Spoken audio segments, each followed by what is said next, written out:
You ask Tiger to solve. This deals with linear equations with one unknown. The final result is c equals 32. Let's solve it step by step. Simplify the expression. Find the greatest common factor of the numerator and denominator. Factor out and cancel the greatest common factor. Swap sides. Isolate the c. Multiply both sides by 8. Group like terms. Multiply the coefficients. Simplify the fraction.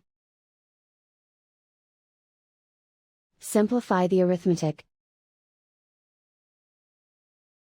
And so the final result is c equals 32.